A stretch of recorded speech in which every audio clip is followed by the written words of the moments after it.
Council's decisions relating to the Wallsend development to be re-examined. These relate to the rezoning of land in the vicinity of the Wallsend Soccer Club for commercial development and the sale of council-owned land along Sandgate Road, Wallsend, to the Wallsend Soccer Club, which plans to build new premises. Alderman Parker said he was concerned about a possible breach of the Act relating to the pecuniary interests of aldermen by a member of the council. He said his concerns were based on an article in the Newcastle Herald in which Alderman Parker alleged the planning processes of local government were seriously preempted. Alderman Parker did not name the alderman. The report he referred to in the Herald quoted Alderman Ian Campbell. The Deputy Mayor reacted angrily to Alderman Parker's move. His outburst was one of many to dominate discussion. You ought to be ashamed of yourself to accuse an alderman in this council, an alderman such as Alderman Campbell, of impropriety when you've got no basis of it whatsoever. And I hope when the matter comes up and is discussed, you'll be the first to apologise when you find how incorrect it is. The debate dragged on, and several times the Town Clerk, Mr Barry Lewis, urged the Council not to discuss the matter further in public. The whole issue is now in limbo, as this was the last scheduled Council meeting for the year, and a notice of rescission was put forward.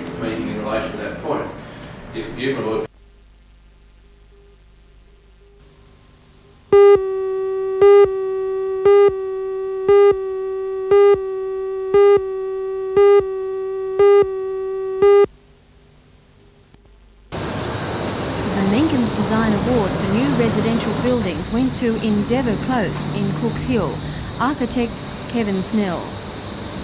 The same architect was involved in another development which won the Dangar Design Award. It went to the Colin Chapman Real Estate Office in Hunter Street, Newcastle. The Dangar Award for Commercial, Industrial or Public Buildings was also shared by the Office of the Housing Commission of New South Wales in Derby Street. For renovation or renewal of existing structures went to the Auto Exchange building in Newcastle. Builder designer Kurt Picardi.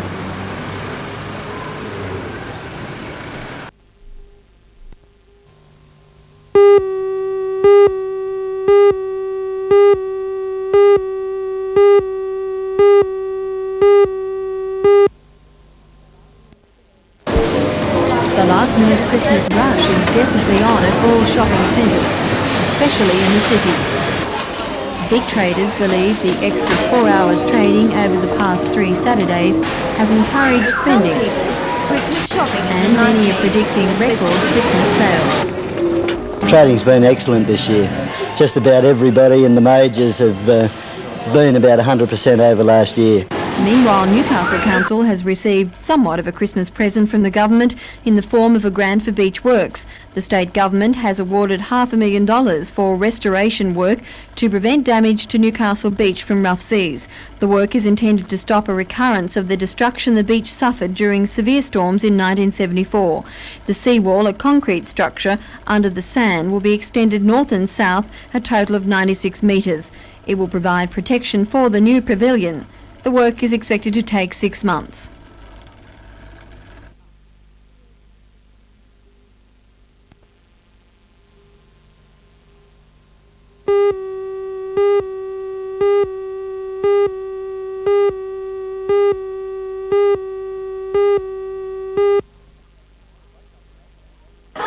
It was break-up day and annual Christmas party for about 50 of the daycare centre's handicapped. The centre's volunteers organised a magnificent Christmas lunch and, of course, Santa Claus with a gift for everyone. It was certainly a day to remember. The daycare centre closes down over the Christmas period, resuming its valuable work with the handicapped in February.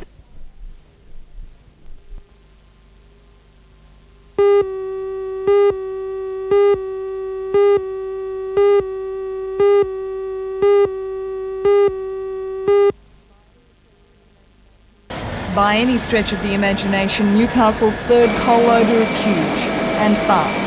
With 10 kilometres of conveyor belts, a load of coal can reach a ship waiting to be loaded in less than 10 minutes.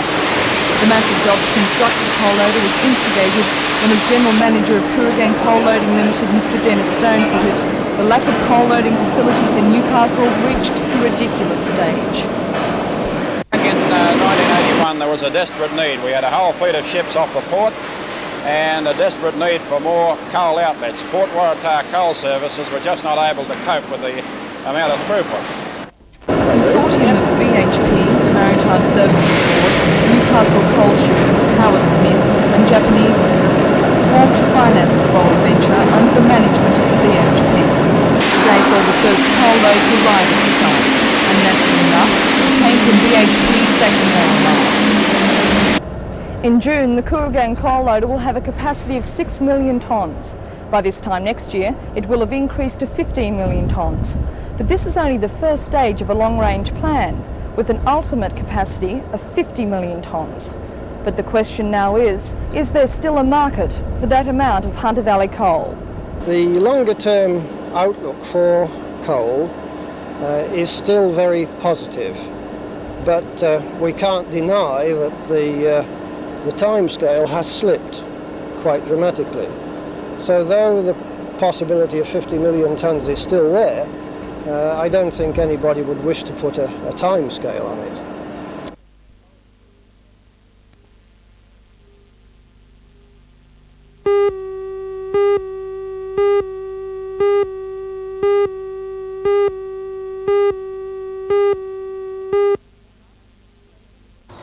In announcing the proposal, Mr Morris hailed the bypass as the most important development in the national highway network in years.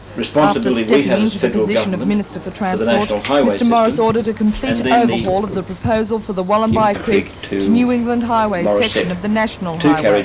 And this is the result.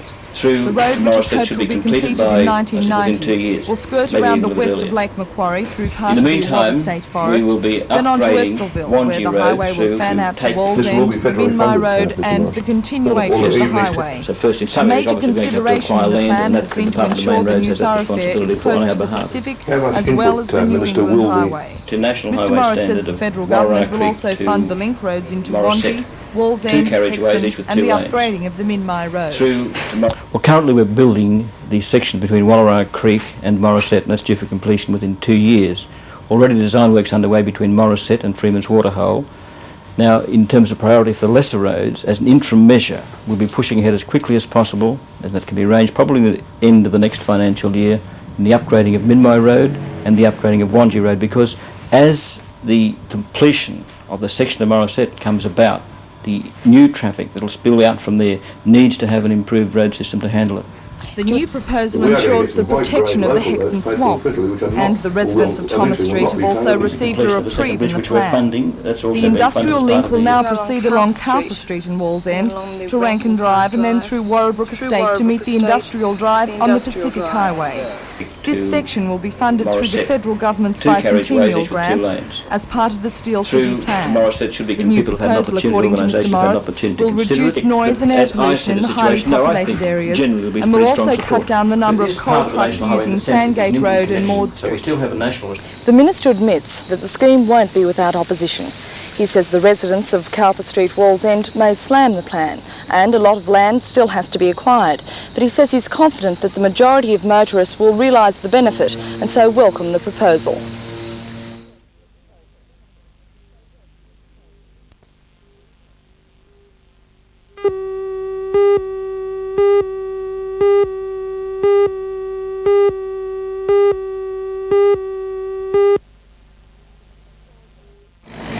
Street Wallsend is the route cited in the latest proposal to link Newcastle with the National Highway.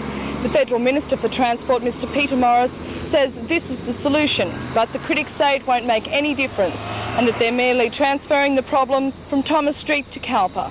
It's going to divide the people on the southern side of Wallsend from their natural shopping centre. And in view of the proposed developments in that respect, bringing it from number 11 up to number 3 in the district, it's certainly going to have a serious impact on the whole of Wallsend. Alderman Vic Bell claims the bypass should skirt around Wallsend and follow Minmi Road, and he says he'll be putting in that proposal when the issue is thrown open for public discussion. Meanwhile, the traffic continues to disrupt the lives of residents in Wallsend.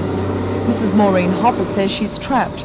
Unable to sell her house because of its position, she's forced to endure the noise and air pollution that has become a byproduct of living in Cowper Street. In 1981, surveys were conducted on the area, and 117 trucks an hour were clocked travelling through. These increase the decibel level to 68, when an acceptable residential level is 33. It's wearing on the house and the nerves, and unless something is done to improve the situation, Mrs. Hopper is certain it can only worsen with the construction of the 4-lane road that's proposed to link the National Highway with Industrial Drive and with the city. I think it's just going to be that bad we won't be able to live in the street. I don't know if the DMR is going to pay to buy our houses or pay to make them livable for us. I'd like to know if they would do that. And before they do anything about putting the road through, is to come and do a decile reading of the street to find out how high the decibel reading is. Early next year, the DMR will release a discussion paper on the proposal for the National Highway to allow the public to have their say. But even now, as the heavy traffic rumbles through Wallsend, the residents say there must be a better way.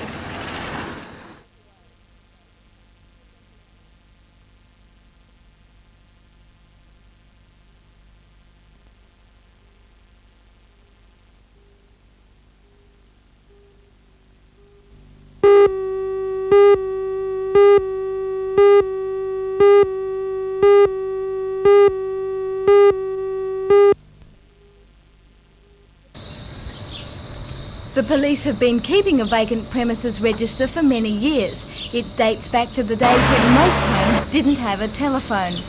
But they say many people are not aware of the register and how it works. Constable Stephen King, the Community Liaison Officer at Maitland, says it's a service everyone should take advantage of. We have a register in the station, and if people prior to going away call in and leave their name and address, the dates they will be away from and to, and who they are leaving a key with, we would then patrol the area and, where time allows, make an external check of the doors and windows of the premises. How long have the police been doing this? For quite some years now. The police also wish to warn holidaymakers of the need to use child restraints when travelling. Restraints like these have been compulsory in cars carrying youngsters for more than 2 years.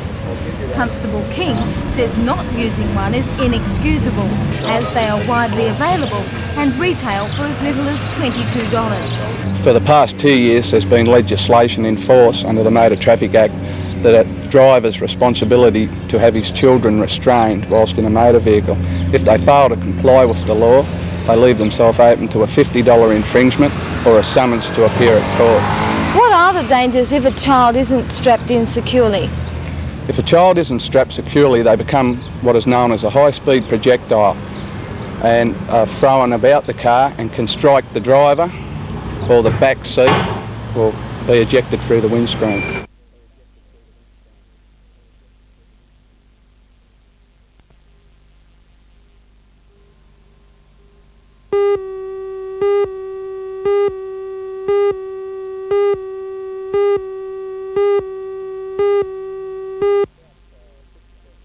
About 6 or 7 years ago, we started to see a few people see the advantages of growing their own grain. And what we're talking about at this time of the year is wheat, barley, triticale, and then some of the people are starting to grow sorghum.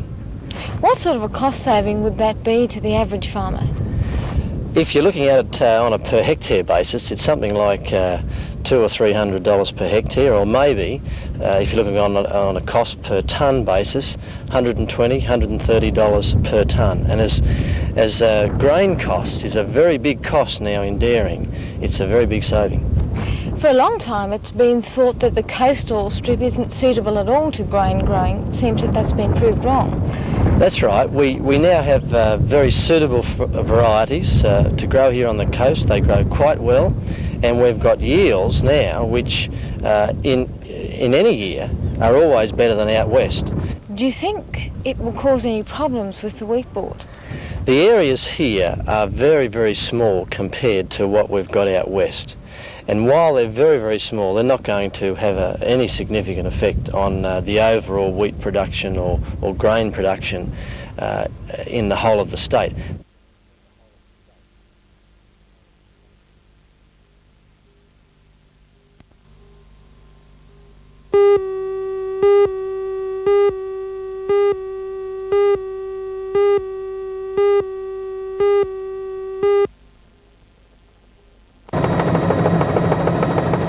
Traffic snarls synonymous with the Christmas season were conspicuous in their absence on Newcastle roads late this afternoon. At Swansea, traffic was flowing smoothly and the familiar bottleneck was not apparent. In fact, it could have been a lazy Sunday afternoon. It was the same story at Hexham, where traffic from the east, west and north was uncharacteristically light.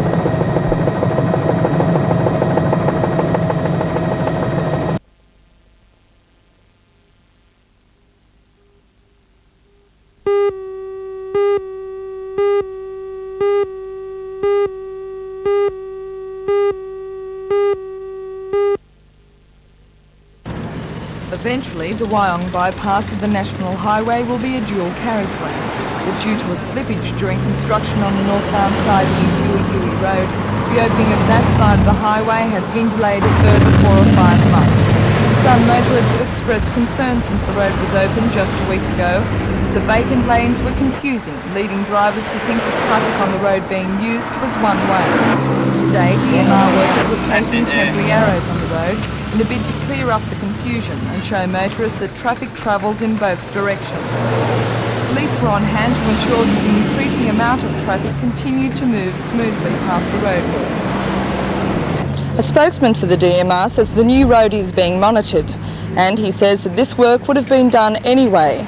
But he does admit that yesterday's fatality has speeded up the process.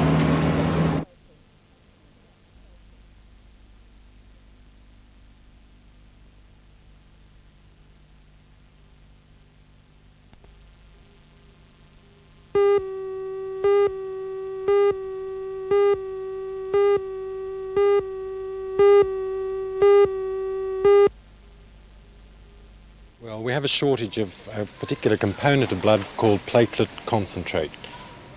And what do platelets do?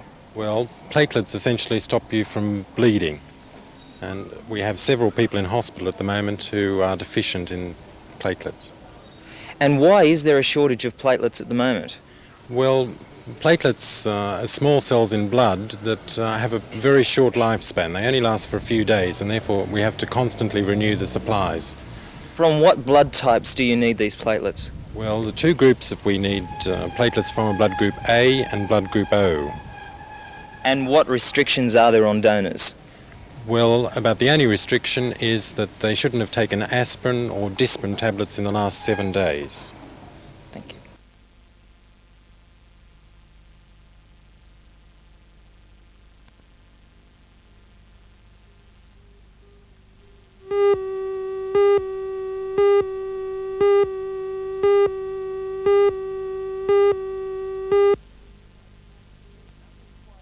There's nothing quite like the mayhem of the post-Christmas sales. Yesterday, big advertising campaigns and big reductions worked, enticing crowds who faced long traffic queues. 20 minutes after the shops opened, DJ's car park was full, traffic was at a standstill outside the council's King Street car park, and the shops were doing a frenzied trade. Meanwhile, only 2 blocks away, the Bolton Street car park had been forgotten in the rush and was left half empty. Despite yesterday's rapid buying, there are still bargains to be had. Be warned though, the Retail Traders Association has conceded that not all sales are genuine. Some specials may be priced the same as before Christmas.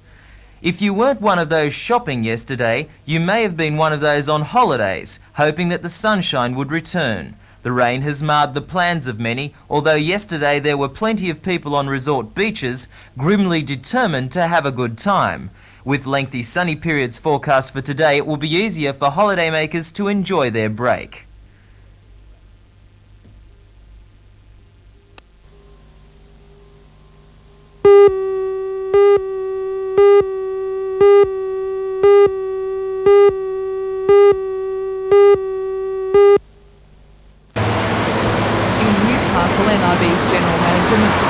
Rogers says contributors can expect to know NIB's rates by mid-January.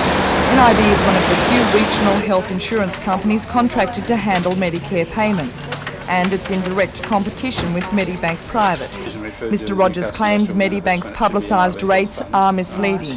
Medibank's announced rate for New South Wales is quite definitely misleading insofar as it's been publicised on the basis of net of ambulance levy contribution, and the real rate should be $6.62, not the rate that has been widely publicised. Do you think that it will increase soon and that it's too low? I think there have been observations to that effect, and I believe the rate does seem unrealistic, having regard to Medibank Private's track record since 1976. In that time they've always been considerably higher than most funds, and certainly much higher than NIB's.